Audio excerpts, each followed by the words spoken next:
ഞാനിവിടെ വന്നപ്പോൾ മിസ്റ്റർ സാബിത് ഉമറായിട്ട് അദ്ദേഹമായിട്ടായിരുന്നു ഞാൻ ഫെസിലിറ്റി ഒക്കെ കാണാൻ വേണ്ടി നടന്നിരുന്നത്. അപ്പം ADHD എന്നൊരു ഡിസോർഡർ ഉണ്ട്. അപ്പം ഞാൻ അദ്ദേഹത്തോട് ചോദിച്ചു, സാബിത് സാർ ഇവിടെ ഉണ്ടോ?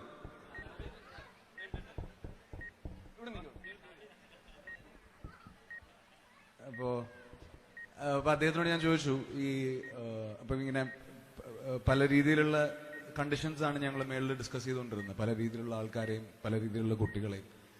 അപ്പോൾ ഞാൻ അദ്ദേഹത്തോട് ചോദിച്ചു, ഈ ADHD എന്ന് പറഞ്ഞ അസുഖം മാറ്റാൻ എളുപ്പമാണോ? അപ്പോൾ പുള്ളി എന്നോട് പറഞ്ഞു, അത് ചെറുപ്പത്തിൽ ഡയഗ്നൈസ് ചെയ്താൽ ഈസി ആയിട്ട് മാറുമെന്ന് പറഞ്ഞു. 41 വയസ്സിലാണ് ഡയഗ്നൈസ് ചെയ്തത്, ഇനി മാറുമെന്ന് ചോദിച്ചു. അപ്പം ഞാൻ ക്ലിനിക്കലി ADHD ഡയഗ്നൈസ്ഡ് ആണ്.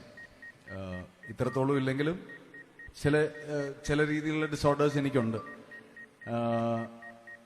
അത് പറഞ്ഞുകൊണ്ട് ഇന്ന് ഞാൻ ഇവിടെ കണ്ട കുറെ മുഖങ്ങളുണ്ട്, ഒരുപക്ഷെ ഒരിക്കലും മറക്കാൻ പറ്റാത്ത കുറെ മുഖങ്ങൾ. ആ മുഖങ്ങളിലൂടെ എന്തോ വെളിച്ചം എൻ്റെ ഉള്ളിലേക്ക് കയറിയിട്ടുണ്ടെന്ന് ഞാൻ വിശ്വസിക്കുന്നു. ആ വെളിച്ചത്തിൽ ഇന്ന് ഈ പീസ് വാലിയിൽ എന്നെ എത്തിച്ച ജഗദീശ്വരനോടും മറ്റെല്ലാ ഡെസ്റ്റിനിയോടും ഞാൻ നന്ദി പറഞ്ഞ്, ഇനി പീസ് വാലിയുടെ അങ്ങോട്ടുള്ള യാത്രയിൽ എന്നെ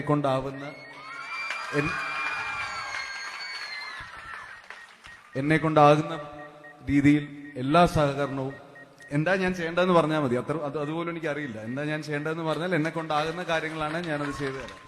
എന്താണ് ഞാൻ നിങ്ങളോട് പറയേണ്ടത്? എന്തെങ്കിലും രീതിയിൽ എന്നെ കാണുമ്പോൾ നിങ്ങൾക്ക് ചിരിക്കാൻ പറ്റുന്നുണ്ടെങ്കിൽ അതാണ് എനിക്ക് നിങ്ങളോട് ചെയ്യാൻ പറ്റുന്ന ഏറ്റവും വലിയ കാര്യം. So thank you. ഞാൻ പൂർണ്ണമായി വിശ്വസിക്കുന്നത് ഞാൻ നിങ്ങളിൽ ഒരാൾ തന്നെ എന്നാണ്. അപ്പൊ അതുകൊണ്ട് തന്നെ ഇനി അങ്ങോട്ടുള്ള ഈ യാത്രയിൽ നമുക്ക് ഇനിയും പരസ്പരം കണ്ടുമുട്ടാം എന്ന് വിശ്വസിക്കുന്നു.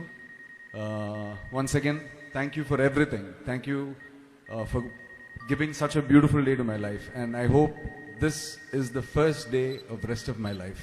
Thank you.